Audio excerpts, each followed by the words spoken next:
Rain today has given me an idea on catching you up on what the heck happened to my Red Siberian heirloom tomatoes that I always sow the seeds on New Year's Day. I'm going to take you right from the beginning all the way to the end, and we'll see what happens. If you've seen the beginning, where doing the seed sowing and transplanting of the seedlings into bigger pots as I'm stepping it up through the system, I'm going to go ahead and I'm going to put a timestamp right here where you can just go ahead and skip that part and just get to all the new stuff at the end. So anyways, hang on, and I hope you guys enjoy. Hey guys, you know what I just did? I fulfilled my annual New Year's Day resolution. I've planted tomato seeds, if you can believe it. In just a second, I'm going to show you exactly how I did it.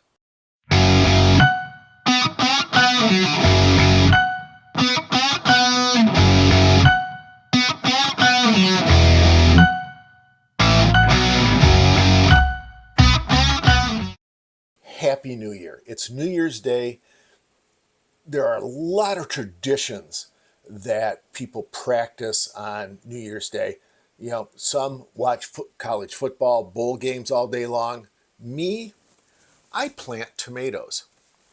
Living here on the Gulf Coast, Zone 9A, sometimes, you know, after February 1st, basically spring is sprung and we get zero, freezing or frost weather.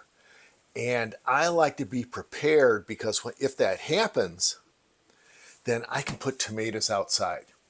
So I always sow tomato seeds on New Year's Day because if you're growing your own tomatoes, you start your seeds indoors 6 weeks before they go in the ground. And so January 1st, February 15th, that's 6 weeks, and I always want to be ready to go. The tomato that I do plant, and I don't plant the entire, pallet or number of tomatoes that I have. I always plant a tomato called Siberian. It's an old heirloom tomato, 3 to 4 ounce tomato, so they're not big. Maybe you could call them like saladettes. But the big thing about these, they're 55-day tomatoes. So if I can get tomatoes outside February 15th, that means I can be harvesting tomatoes right around the April 1st date. And I'm a competitive guy. I kind of want to be picking the first tomatoes of the new season as early as I can. So that's my goal today. I'm going to sow these Siberian seeds. Also, I should say at this point, before I forget, I have Siberian tomato seeds at the seed store, Heritage Cottage Seeds. I'll put a link in the bottom or in the description of this. So if you're interested in these very early heirloom tomatoes, they're determinate plants. So they only get, okay, I'm sitting down. They only get about shoulder high if I was standing. And they produce reliably for me for about 6 weeks. So that old adage about, advice that people have that determinate tomatoes all ripen all at one time, no. At least in my experience, the Siberian seeds don't. And this is how I store my seeds for the store. And I just open up the little bin here, and there, see, I have got plenty of seeds. So probably everybody wants a pack of seeds. They can get a pack of seeds from me. So we're gonna go ahead and do that, and I'm gonna do that in several different sizes of containers. Now these are the containers I use from Bootstrap Farmer. I love these heavy-duty plastic containers. These are little 5x5 trays I use for microgreens too, but I'm gonna grow the densely planted tomatoes in these. These are the 3.5-inch cups or the 4-inch cups. I'm gonna do that. And then I'm going to put some in the little 6-packs that I've got also. I really like these too. Just, you know, only because I can. That's just the only reason I'm doing it. But I do like the Bootstrap Farmer. I like all the colors that they have. It makes gardening fun. My trays are all these different colors. All my pots are all these different colors. So that will be good. Come over here so you can see me fill this container up. And I've pre-moistened this. And I'm just going to fill that up like that. And then we can do the same thing with the 4-inch cup. And then for that 6-pack, I'm just gonna because the cells are a little smaller. I like to pile the mix up on top and then bounce it, and then just smooth it off. That's the easiest way to take care of that. So I'm just gonna let's see here. Let's put this up so we actually see what's going on, so I can see what's going on too. So I'm going to take the Siberian seeds, and really I'm just going to take like a little pinch and just put a bunch of seeds on top. You know, in all honesty, I'm probably only going to need 5 or 6 or 10 or 20, something like that. Once these grow, and if and when we get that early spring, I'll do the same thing. I won't put as many in the 4-inch cup, but we'll just do that. And it's really surprising, you know, how well that these will grow. And then after the seedlings get up, and you just go in there and you can select the strongest seedlings you've got, and they separate right out, no problem. So I'll do the same thing here. And you might say, you're kind of wasting seeds, aren't you, Gary? I said, well, yes and no. When you sow multiple seeds like this, all you're doing is guaranteeing success in your germination, and they're just seeds. You know, when you think in the whole scheme of things, you know, I sell these. A pack of these Siberian seeds would be $4, and it's 20 to 30 seeds in there. And these have an 86% germination rate. So you're going to get, if you get 30 seeds, then you're going to get 25 plants out of that. So you break it down cost-wise per seed. It's a pretty good deal. So let me go ahead and water these in. Oops, sorry, I gotta go out of frame.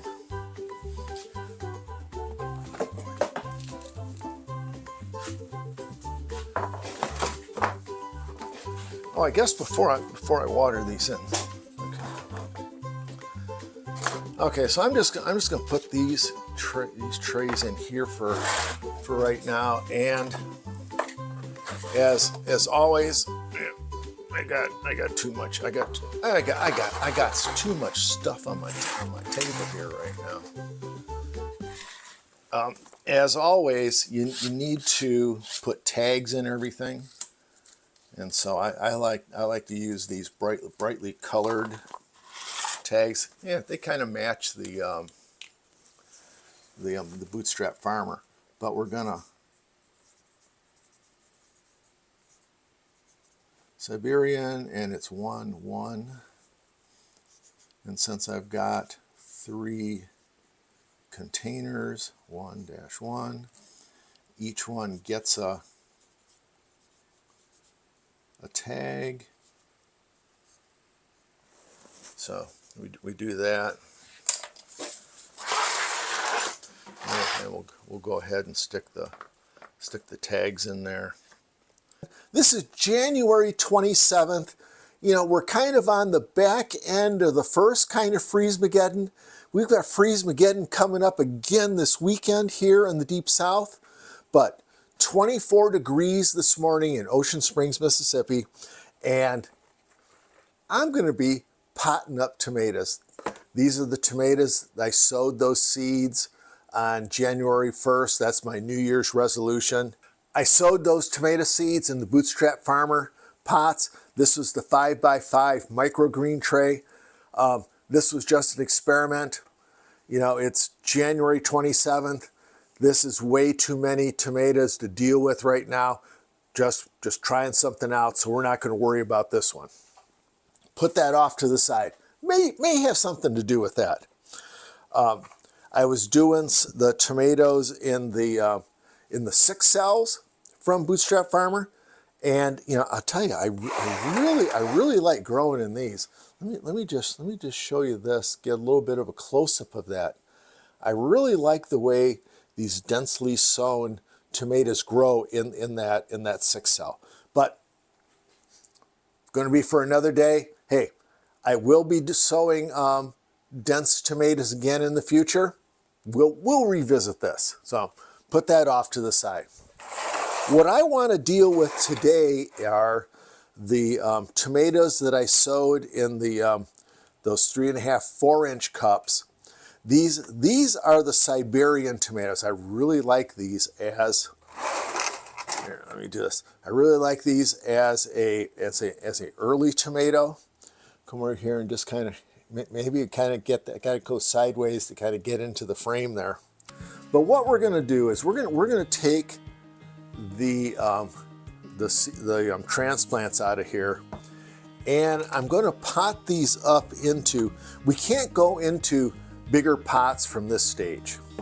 So what I'm going to do is I'm going to transplant into the 4-cell Bootstrap Farmer pots. And this is really perfect for what I want to do. When I transplant into my earth boxes, this is the perfect size to go right into the earth boxes, start to mature. So we'll go ahead and do that. So let's just go ahead and start with the Siberian. Now, the thing that you have to realize with these densely sown, I don't know if you can you see how many tomatoes I planted in there? You may have thought I was just kind of maybe over exaggerating how many plants I want out of here. But what you do is you take this and you can pull these, all of these seedlings out. And what we're going to do is we're going to tease out, well, I'm not sure whether tease is the right terminology here. You know, that's for you to decide. But I'm going to go in here and I'm going to kind of try to bust this. Oh, look at this. This kind of worked out okay. How that broke apart pretty easy.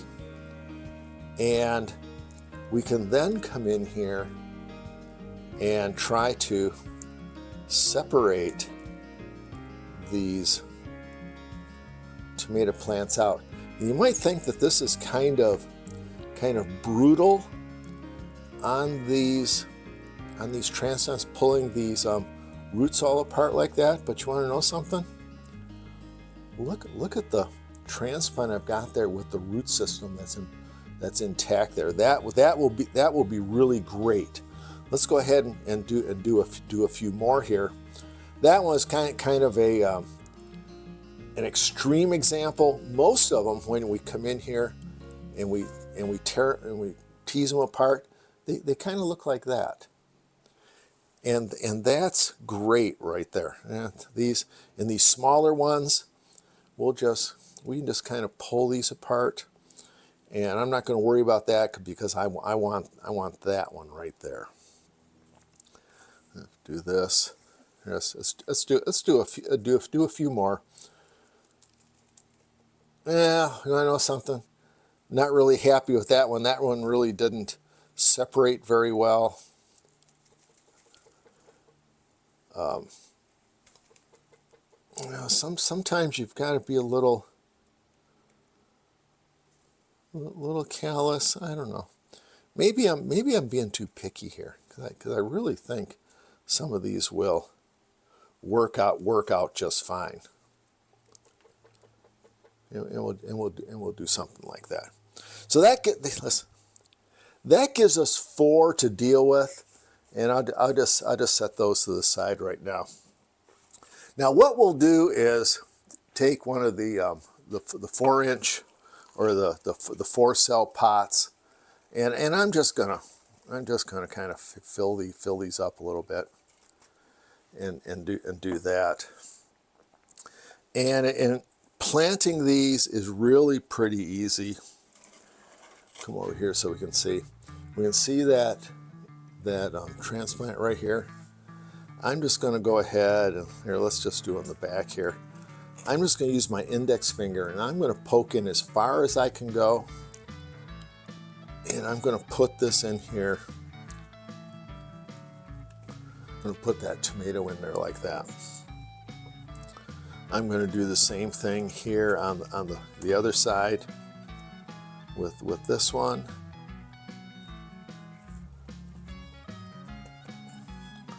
And then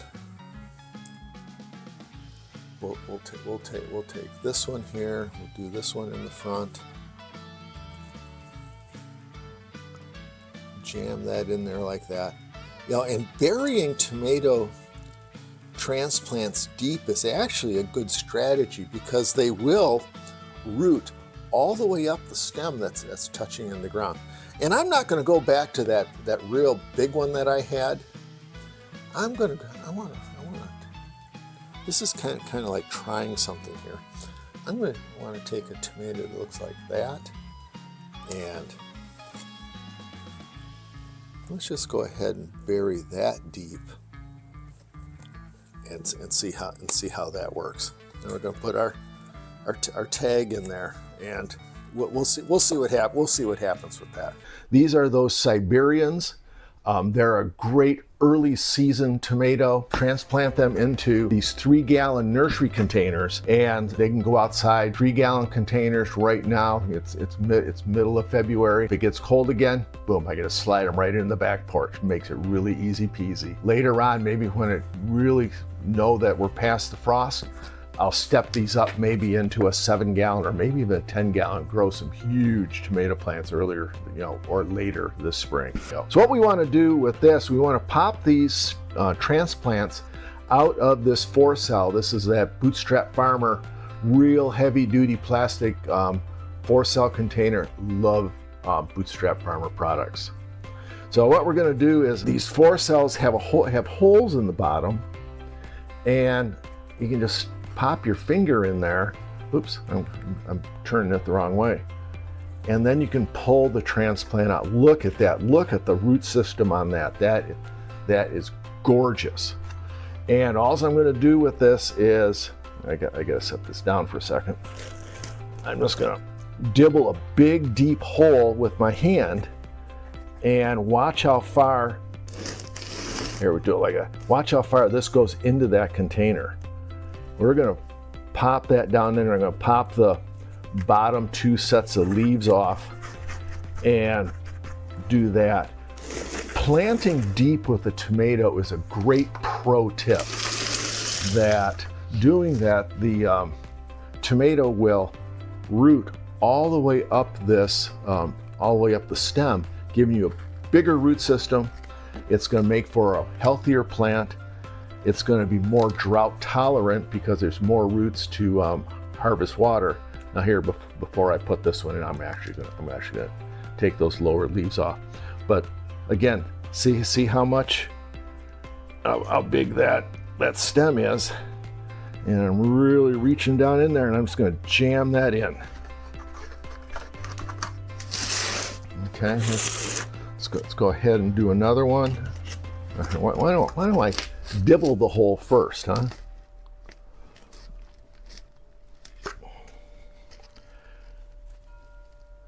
Again, we'll take those 2 lower leaves off. Probably don't have to do that, but I just kind of like to do it. Push it in there. Bring the mix all up, and then we've got one more to do.